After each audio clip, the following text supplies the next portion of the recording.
Hi, I'm Hampton. I work for Eastleigh Borough Council and I'm working on a mixed use development in Eastleigh for the next 10 years, and it's a big construction project.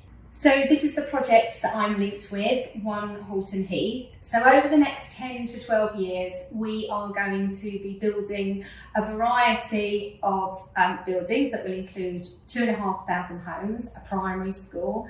There will be a centre where there will be shops and community spaces, and there will be small industrial units as well. There was a solar farm on part of that. So as well as sort of building homes and other sort of buildings that the community will be able to access and use, 125 acres of the site will be retained for wildlife conservation and community and recreational spaces. So there will be football pitches and playgrounds, and those areas won't be touched. So quite a large proportion of the site will still be sort of like natural habitats, natural spaces.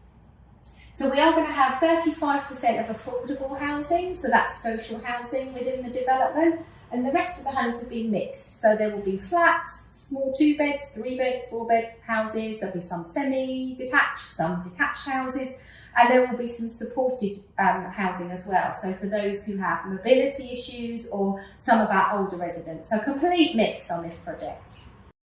So I'm here today to talk to you about the construction sector. So what is construction? Well, it's basically about building, whether that be a large development like the one that I'm working on, or whether it might be a small extension to your home. Construction can cover the design and build of, let's have a little look what I've listed up here. So we've got offices, we've got railways and tunnels, obviously homes like my development, entertainment and sports facilities, roads, places of worship, community buildings, industrial units and factories. The list does go on, but that just gives you a bit of an idea of what building is, what construction sector is, and there's a really good quote here. So construction is one of the largest sectors in the UK economy, with a turnover of £370 billion, contributing 138 billion in value added to the UK economy, and employing 3.1 million people.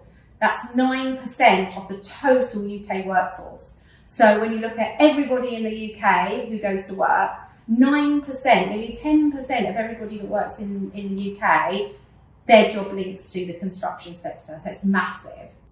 And these are some of the job roles. You can see there's quite a variety. These are job roles that are linked to our project.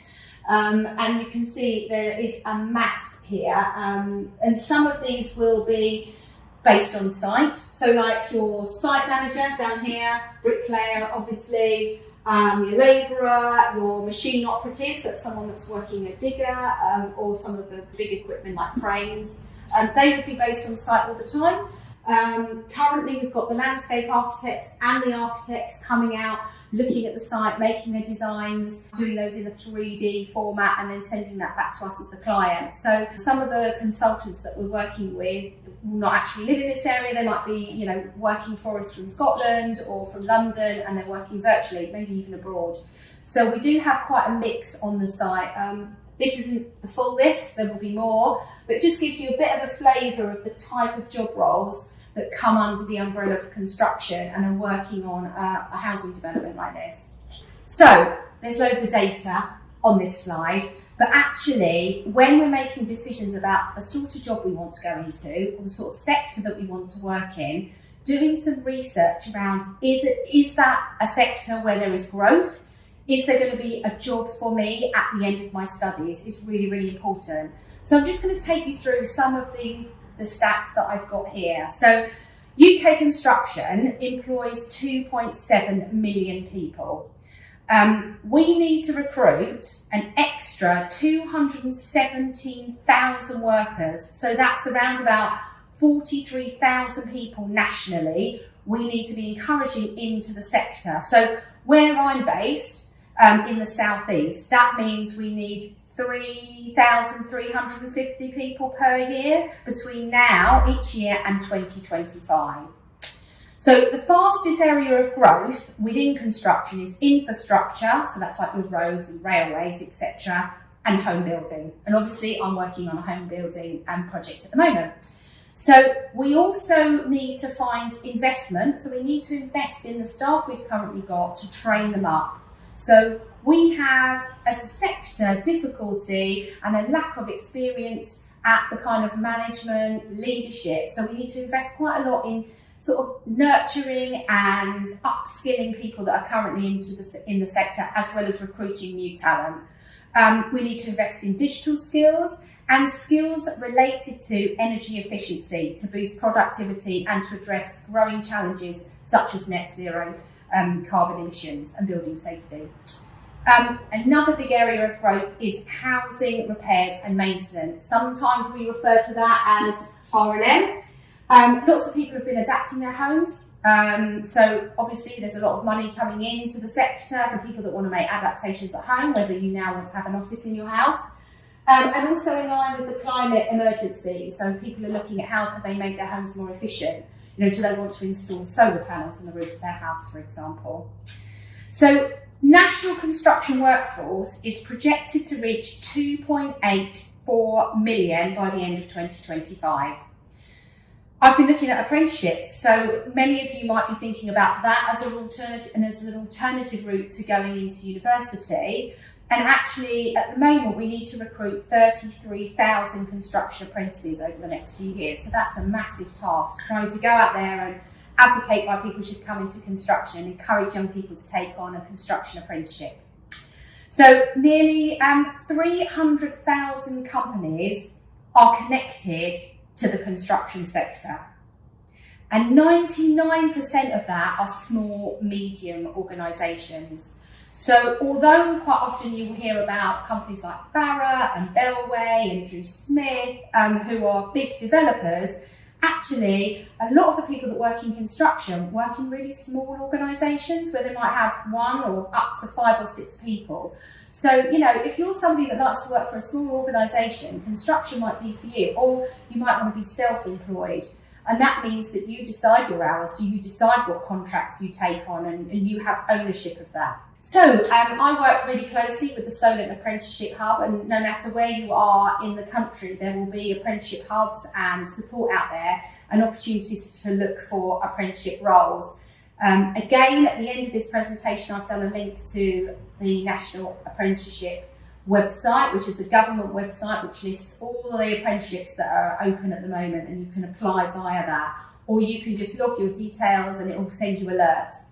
So at the moment, the 3 apprenticeship roles that are currently being advertised in construction are quantity surveyor, we're really lacking those, bricklayer, and we've got our maintenance engineer. So that's various roles that come under facilities management.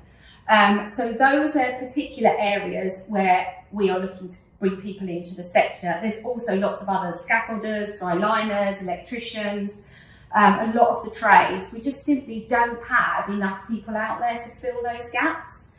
If you look at Indeed or Total Jobs, both really good platforms, you will see on there the amount of jobs that are advertised, and that will help you when you're making decisions about what job you want to train to do.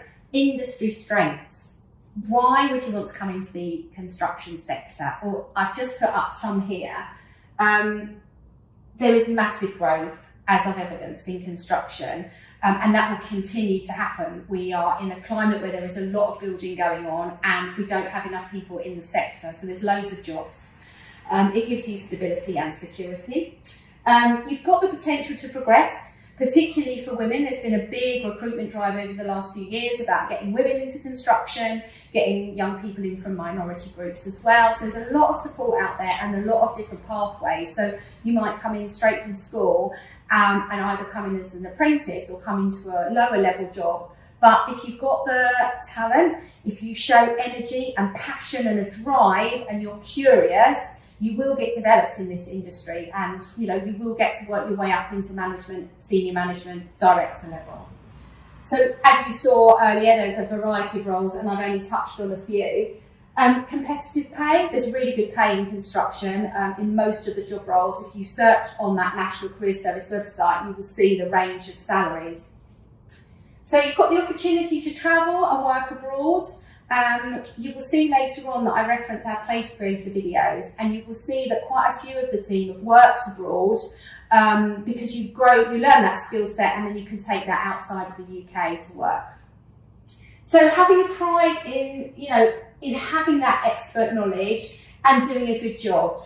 For us on our project, part of why we all want to be a part of it is because we're creating homes for people in the future, and for me that's really important. I believe that everybody has the right to a home, and so I wanted to be part of that project for that particular reason. And if you feel the same, then construction is the place for you. So do you have the type of skills and qualities required to work in construction? I've just put a few up here. We're looking for people that like to take on new challenges, that like to solve problems, that can follow instructions, but are good at listening. We like people who can evidence really good teamwork, like to work with others and listen and adapt and come up with ideas. We like people that want to learn new skills. People that are curious, see things differently, maybe creatively, aren't afraid to put their voice forward and their thoughts forward. And those that want to create for us sustainable homes. So if you kind of can see some of these and you think, yeah, that's me, then construction might be a sector that you want to come into. So these are my links. So these are obviously at the end of this video, but your careers leader or your tutor or head of years can share these with you for kind of like further research and exploration. So you've got our website at the top, which is One Horton Heath, and that is a library of all different interviews that I've done with different professionals that are linked with our project, and they talk about how they ended up in their job role, why they love what they do, their flip the duvet, the skills and qualities you need, and how that relates to the subjects you're learning in school. National Careers Service website, so you can go on there and explore loads of different job roles and how you train to do that job role. National Apprenticeship website, so that's where all the apprenticeship jobs are listed and you can apply through there. Go Construct, fantastic. They have a lot more videos than we have on our project, as is a local project, whereas that talks about national job roles, and there's loads of other links on there and resources for young people. And then the last one I've put on there is Talent View Construction. So that's a new tool, and that's where when you come to the end of an apprenticeship and you're looking for a job role or you want to go straight into a job, you can list yourself and your profile, and it will match you with jobs that might be of interest for you. Or you can search employers on there and look at what roles they're advertising. So those are loads of different links that you can go on to either after this presentation or at some point later, and explore the sector a little bit more. So it just ends here with me just saying, if you are a local student in the borough of Eastleigh and you're looking for work experience placement, work shadowing, or you just want to talk to a business professional, someone that's linked with planning, construction and housing, this is my email address. You can contact me directly or via your careers leader in school, and I can help introduce you to architects, landscape architects, acoustic engineers, trades personnel, site managers, structural engineers, really it's endless, quantity surveyors. So do get in contact if you're local. If you're at a school outside of Eastleigh, I hope you find our resources and tools useful. And if you do have questions, ping them through to me, and I can usually find someone in your local area that can come back and help answer your questions and queries. It's been a pleasure to talk to you today. I hope you're having really good fun celebrating National Careers Week. It isn't just for March, it's all year. So yeah, do get in contact and do look at the construction sector. For careers leaders and teachers that are listening to this presentation, there's a references slide here just so that you know where I got the data and information from. Thank you very much for listening and inviting me into your school today.